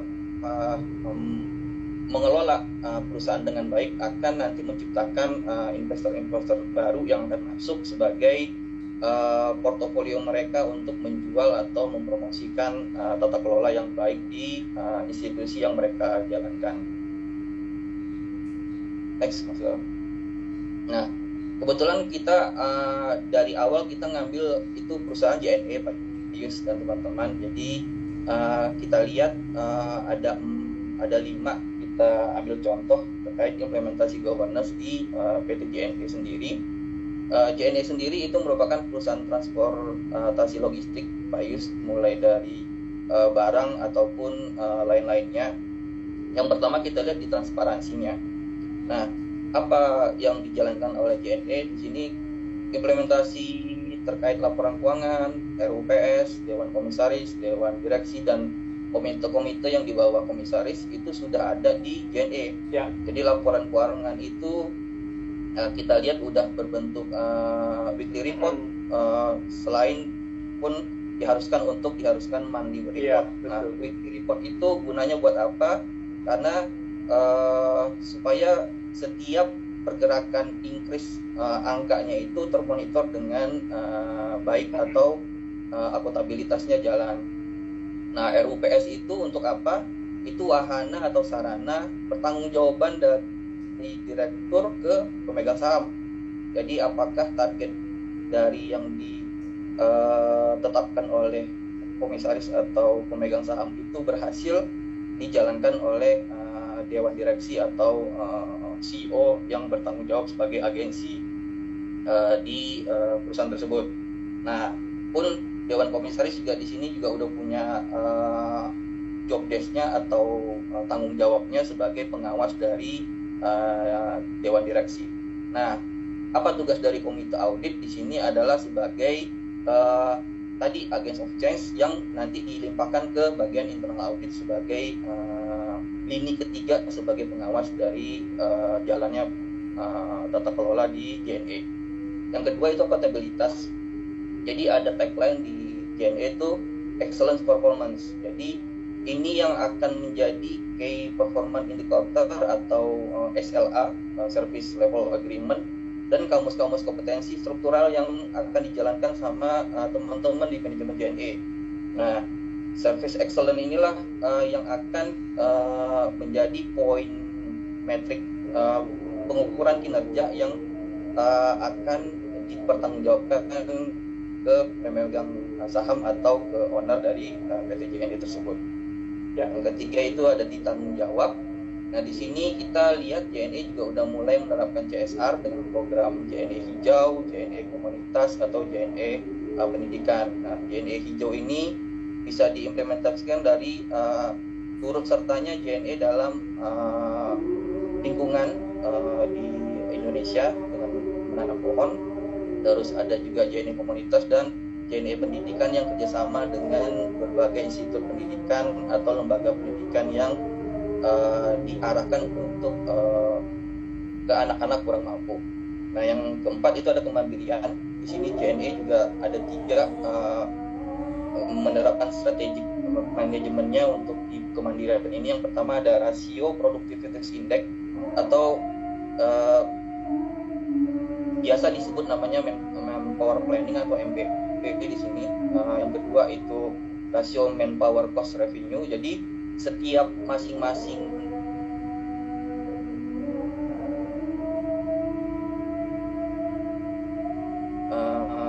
karyawan atau board of directors menghasilkan revenue. Jadi kayak masing-masing cost dari satu kepala itu untuk dihasilkan untuk revenue itu udah diukur berapa masing-masing yang akan dibebankan untuk mencapai revenue tersebut. Nah, yang ketiga ada namanya corporate struktur, mulai dari struktur salary, struktur work kultural.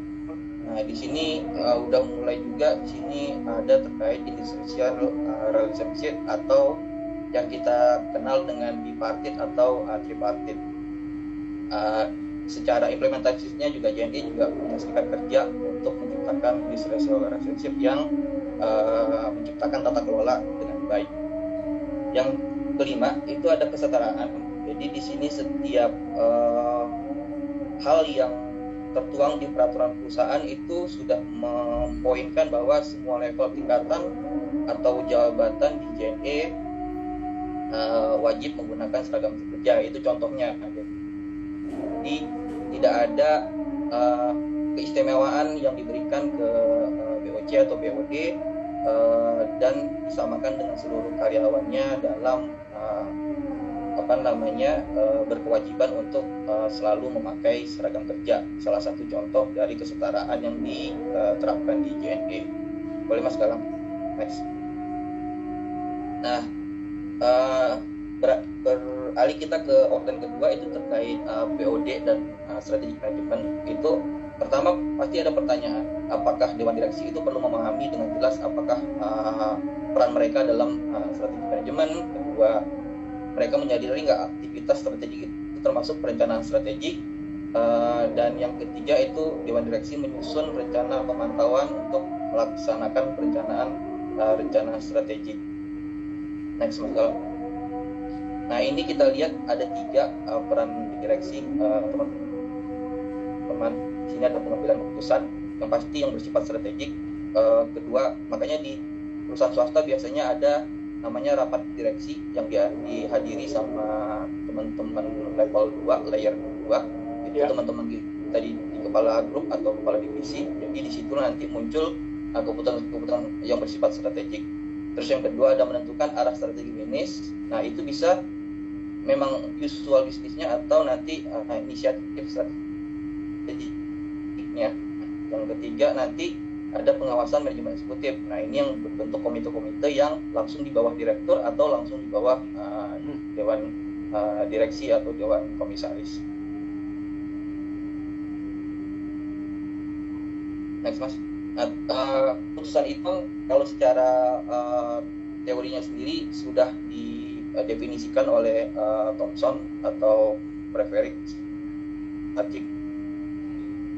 Jadi program pengeputusan sourcing itu meminta masukan dari manajer tingkat bawah tentang strategi pilihan yang di korporasi itu. Ada bisa bersifatnya top down, ada juga yang bisa dari bawah ke atas. Nah, biasanya kalau dari bawah ke atas itu untuk melihat apa yang ada di bawah untuk diambil sebagai salah satu poin yang akan dihasilkan keputusan oleh Dewan Direktur. Mungkin next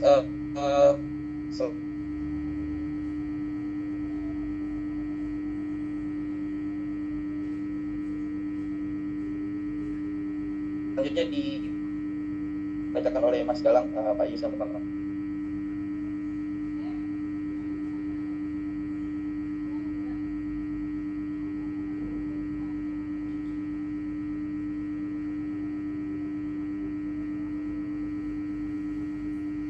Serta rencana tindakan untuk mencapai tujuan tersebut. Ini merupakan langkah kunci dalam manajemen strategis dan melibatkan pemahaman mendalam tentang visi perusahaan, lingkungan eksternal, serta kekuatan dan kelemahan internal. Nah, ini berikutnya, ini yang penting bagaimana seorang pimpinan atau direksi itu mampu membaca faktor-faktor eksternal yang bisa menjadi peluang dan ancaman bagi keberlangsungan visi dari perusahaan tersebut. Adapun faktor eksternal itu terkait ekonomi, sosial, politik, legal, teknologi dan seterusnya. Kemudian juga bisa instingnya ya, mampu membaca persaingan dan efektivitas dalam industri yang dikelola oleh perusahaannya. Kemudian tadi itu saya sudah sebutkan terkait peluang dan ancaman, bagaimana seorang pimpinan perusahaan bisa melihat atau bahkan bisa mengubah ancaman itu menjadi sebuah peluang. Itu pentingnya sebuah peran dari kerja. Ini penting bagaimana bisa mengukur kekuatan dan kelemahan, kemudian kompetensi dan sebagainya, kemudian juga ambisi personal, filosofi bisnis, ya, kemudian nilai kebersamaan dan budaya perusahaan. Ini hal-hal ini bisa digabungkan untuk membentuk suatu pertimbangan atau perencanaan strategis perusahaan. Bagaimana pengawasan manajemen eksekutif? Nah, ini menurut Lerner, penelitian menemukan bahwa direktur terlibat dalam manajemen strategis melalui usaha pemantauan aktif mereka, terutama ketika usaha secara geografis proximate ya. Peneliti juga menunjukkan bahwa Dewan Ventura, nah ini kita nanti akan lihat bagaimana perbandingannya ya, berbeda dalam pendekatan mereka terhadap pemantauan, dan tidak memantau seperti yang mungkin disarankan oleh teori agensi yang tadi juga sudah banyak dibahas oleh Pak Yus ya di awal materi kita. Misalnya CEO dapat diganti tidak hanya ketika usaha berkinerja buruk, tapi juga ketika kalau internasional ya. Kemudian kalau di Indonesia juga Tokopedia atau Gojek ya sempat juga CEO-nya diganti, bahkan dalam kondisi perusahaannya tersebut sedang bagus-bagusnya malah. Kemudian keterkaitan antara dewan direksi dan manajemen. Nah ini analogi untuk hubungan antara CEO atau dewan dari pengalaman kerja mereka, misalnya tanpa mengacu pada model agen menurut Stewart ya, tetapi CEO yang berhasil membina hubungan positif dan belajar secara spesifik, secara khusus mereka belajar untuk melakukan tinjauan dalam rapat dewan direksi, tidak hanya mengirimkan catatan-catatan saja, tapi mereka terjun langsung melihat secara detail bagaimana keputusan-keputusan yang diambil manajemen itu, kemudian menyampaikan presentasi, kemudian perilaku ini menawarkan transparansi yang memadai bagi direktur dan persepsi bahwa mereka dapat yang terutama yang